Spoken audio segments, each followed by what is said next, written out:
So yes ladies and gentlemen, ഞാൻ വീണ്ടും വന്നിരിക്കുകയാണ്. ഇന്നത്തെ സിനിമയുടെ പേരാണ് റേച്ചൽ മകൻ കോര.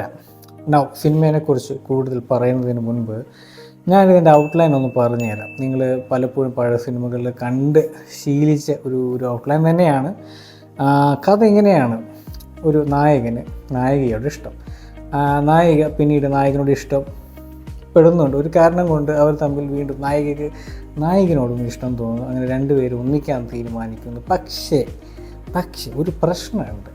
നായകൻ വേറെ ജാതി, നായിക വേറെ ജാതി.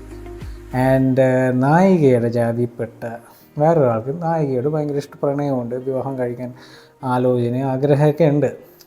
പക്ഷേ തനിക്ക് കിട്ടില്ല എന്നറിയുമ്പോൾ കക്ഷി ഈ ജാതിയുടെ പ്രശ്നം, ജാതിയുടെ ഒരു വിവേചനം വെച്ചിട്ട് അവർ തമ്മിൽ സ്പ്ലിറ്റ് ചെയ്യിക്കാൻ ശ്രമിക്കുന്നു. അതാണ് ഈ സിനിമയുടെ ക്ലൈമാക്സിൽ കാണിക്കുന്നത്. പക്ഷേ ഇപ്പോൾ നിങ്ങൾ ഏകദേശം ഈ ഒരു ഔട്ട്ലൈൻ കേൾക്കുമ്പോൾ നിങ്ങൾക്ക് തോന്നും ഇത് മുൻപ് വന്ന് കണ്ട് പരിചയിച്ച ഒരു ത്രെഡ് ലൈൻ ആണല്ലോ. പണ്ട് കാലത്തേക്ക് സ്ഥിരം ഒരു 90s-ലൊക്കെ 2000-ലൊക്കെ വന്ന് പോയിരുന്ന സ്ഥിരം ഔട്ട്ലൈനുള്ള ഒരു കഥയാണല്ലോ അത്. മതത്തെ പറ്റിയിട്ടുള്ള ഒരു സിനിമ കാണണോ വേണ്ടയോ? എനിക്ക് ഇഷ്ടപ്പെട്ടു. പക്ഷേ കാരണം ഈ സിനിമ വർക്കൗട്ട് ചെയ്യുന്നത് ഒരു ഗ്രാമമാണ്, ഒരു കൈനഗിരി എന്ന് പറയുന്ന ഒരു ഗ്രാമം. ഉള്ളതാണോ അല്ലയോ എന്ന് എനിക്ക് അറിഞ്ഞുകൂടാ. പക്ഷേ ആ ഗ്രാമത്തിലൂടെ ഉള്ളൊരു പച്ചപ്പും പാടവും, പിന്നെ ഈ റേച്ചൽ ആയിട്ട് അഭിനയിക്കുന്ന സ്മിണു നായികയുടെ പേര് നായികയല്ല, നായകൻ്റെ അമ്മയുടെ പേര് റേച്ചലും കോറയും തമ്മിലുള്ള ഒരു ലിങ്ക് ഉണ്ട്. ഒരു അമ്മയും മകനും തമ്മിലുള്ള ബോണ്ടിങ് ഈ ഒരു സിനിമയിൽ അത് കാണിച്ചത് എനിക്ക് വളരെ ഇഷ്ടപ്പെട്ടു. ആൻഡ് പിന്നെ കോരയ്ക്ക് ഗൗതമിയോട് തോന്നുന്ന പ്രണയം, അത് എന്താണ് കാരണം എന്നുള്ളത് വ്യക്തമായിട്ട് പറയുന്നില്ല. കാരണം എന്തോ പെട്ടെന്ന് അങ്ങോട്ട് വർക്കൗട്ട് ചെയ്ത് പോയി പോലെ ഫീൽ ചെയ്തു. പണ്ടത്തെ പ്രേം നസീർ ഷീല പടങ്ങളിലെ പോലെ ചുമ്മാ കണ്ടു, ഇഷ്ടപ്പെട്ടു, പിന്നെ ഒരു പാട്ട്, രണ്ടുപേരും പ്രണയത്തിലായി, ആ ഒരു രീതിയിലേക്ക് വന്ന പോലെ തോന്നി. കാരണം നായികയ്ക്ക് അങ്ങനെ പ്രത്യേകിച്ച് കഴിവുകളൊന്നുമില്ല. കക്ഷി ഭയങ്കര ഒരു സാഡിസ്റ്റ്, അല്ലെങ്കിൽ ഭയങ്കര ദേഷ്യപ്പെട്ടിരിക്കുകയാണ് ഫുൾ ടൈം. ഒരു ജോലി കിട്ടുന്നില്ല, കുടുംബത്തിൻ്റെ പ്രാരാബ്ദങ്ങൾ. അതിനിടയിൽ കോരയ്ക്ക് എന്തുകൊണ്ടാണ് ഗൗതമി പ്രണയം തോന്നുന്നത് എന്ന കാരണം മാത്രം എനിക്ക് മനസ്സിലായില്ല. ആ ഒരു സെക്ഷൻ വർക്കൗട്ടായില്ല എന്ന് തോന്നിപ്പോയി. ബട്ട് നോട്ടബിൾ അല്ല. സിനിമയുടെ തുടക്കത്തിൽ തന്നെ കാണിക്കുന്നുണ്ട് കോരയ്ക്ക് ഗൗതമിയോടുള്ള ഇഷ്ടം. അത് വർക്കൗട്ട് അയക്കാൻ നോക്കുന്നതും, പിന്നെ റേച്ചൽ ചെറിയൊരു ഇരുത്തിയിൽ അറിയാതെ എണ്ണ ഒഴിക്കുന്ന ആ ഒരു ഡയലോഗും, പിന്നെ കോര തീരുമാനിക്കുന്നതും, ഓക്കെ എനിക്ക് ഈ കക്ഷിന് ഭാര്യയെ കിട്ടിയാൽ മതി എന്നുള്ള കാര്യങ്ങളൊക്കെ ഭയങ്കരമായിട്ട് ഇഷ്ടപ്പെട്ടു. ആൻഡ് അത് വർക്കൗട്ട് ചെയ്യാൻ വേണ്ടി കോര കാണിക്കുന്ന ശ്രമങ്ങളും, പിന്നെ ഇവരുടെ ജീവിത സാഹചര്യവും ജീവിത രീതികളും, പിന്നെ ആ ഗ്രാമവും നേരത്തെ പറഞ്ഞ പോലെ ആ ഒരു പ്രകൃതി രമണീയതയൊക്കെ ഈ സിനിമയിലൊക്കെ നല്ല രീതിയിൽ വർക്കൗട്ട് ആയിട്ടുണ്ട്. സോ ഒരു ഫാമിലി എൻ്റർടൈനർ ആണ് ഈ ഒരു സിനിമ. നായകൻ ആൻസൺ പോളാണ്, നായിക മെറിൻ ഫിലിപ്പാണ്. സോ ഒബ്വിയസ്ലി ഈ ന്യൂ ഫേസസ്, നായികയായിട്ട് വരുന്ന ഈ ന്യൂ ഫേസസ് ഒക്കെ പെട്ടെന്ന് സ്വീകരണ മുറിയിലേക്ക് വരുമ്പോൾ I don't know how people will react, but I reacted very positive. So as being an ordinary middle class man നിങ്ങൾക്കും ഇഷ്ടപ്പെടേണ്ടതാണ്. കാരണം എനിക്ക് ഇഷ്ടപ്പെട്ടതുകൊണ്ട് അതുകൊണ്ട് ഞാൻ റെക്കമെൻഡ് ചെയ്യുന്നത് മനോരമ മാക്സിലാണ് ഇപ്പോൾ പ്ലേ ചെയ്തുകൊണ്ടിരിക്കുന്നത്.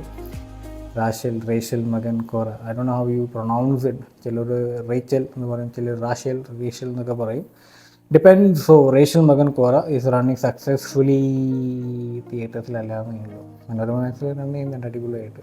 So guys, head to this movies.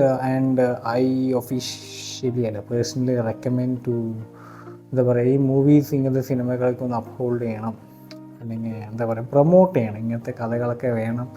അല്ലെങ്കിൽ പുതുമുഖ നായികന്മാർ ഇങ്ങനത്തെ നായികന്മാർ മുന്നോട്ട് വരണം. പിന്നെ ഇതിൽ ആൻസൺ പോൾ അല്ല, അൽതാഫ് ഒരു നല്ല റോളുണ്ട്. ആൻഡ് പഴയ വിജയകുമാർ കക്ഷിക്കും നല്ലൊരു റോളുണ്ട്.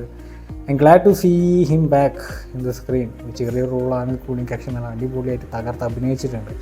ആൻസൺ പോളിൻ്റെ മാമൻ, അമ്മാവനായിട്ടാണ് വിജയകുമാർ ഈ സിനിമയിൽ അവതരിപ്പിച്ചിരിക്കുന്നത്. ആ ഒരു ക്യാരക്ടർ കക്ഷി അടിപൊളിയായിട്ട് ചെയ്തിട്ടുണ്ട്. ആൻഡ് നേരത്തെ പറഞ്ഞ പോലെ ക്യാമറ മൂവ്മെൻറ്റ്സ് ആൻഡ് പ്രകൃതി രമണീയത, സിനിമാറ്റോഗ്രഫി ആയിട്ടൊക്കെ അടിപൊളിയായിട്ട് ഇഷ്ടപ്പെട്ടു.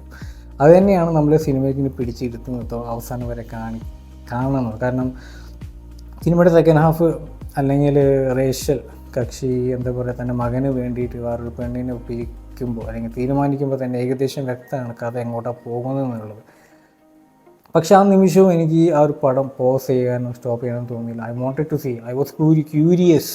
എനിക്ക് ക്യൂരിയോസിറ്റിയാണ് പടം എങ്ങനെയാണ് ഡയറക്ടർ വൈൻഡപ്പ് ചെയ്യാൻ പോകുന്നത്. സോ ആ ഒരു മതത്തെ പറ്റിയിട്ടുള്ളത് ഐ വാസ് ടോട്ടലി ബ്ലൈൻഡ്. ഞാൻ എക്സ്പെക്ട് ചെയ്തില്ല. ഒരു ഓൾഡ് സ്കൂൾ പോലെ എന്തെങ്കിലും അമ്മയും മകനും തമ്മിൽ തെറ്റാ, പിന്നെ അവർ തമ്മിൽ വിവാഹം കഴിക്കുക, പിന്നെ ഒരു മകനുണ്ടാകുമ്പോൾ രണ്ടുപേരും ഒന്നിക്കുക, അങ്ങനെയൊക്കെയാണ് പ്രതീക്ഷിച്ചത്. But I was totally taken back. ആ ഒരു മതത്തിൻ്റെ ആ ഒരു ട്വിസ്റ്റ് ഞാൻ തീരെ പ്രതീക്ഷിച്ചില്ല. And that was totally out of blue and it was nice. ഒരു ചെറിയൊരു സോഷ്യൽ മെസ്സേജ് തരുന്നുണ്ട്. ആൻഡ് അതൊക്കെ നമ്മുടെ സമൂഹത്തിൽ എപ്പോഴും ഇടയ്ക്കിടയ്ക്ക് വരേണ്ട ഒന്ന് തന്നെയാണ്. സോ ഗൈസ്, കൂടുതൽ പറഞ്ഞ് വെറുപ്പിക്കുന്നില്ല. Rachel Makan Kora is totally a nice watchable film. അടിവരട്ടെ ഞാൻ പറയുന്നു. അത്രയ്ക്കേ ഉള്ളൂ. വേറെ മൂവി റിവ്യൂമായിട്ട് വരാം. ആൻഡ് ഐ ഹോപ്പ് ഈ ആഴ്ചയെങ്കിലും ടർബോ റിലീസ് ചെയ്യുന്നുള്ളത്. I don't know when they gonna release it. Until then stay tune for more.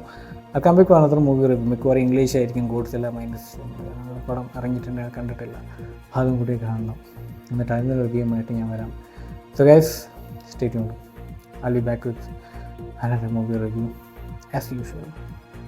Leave me comments below.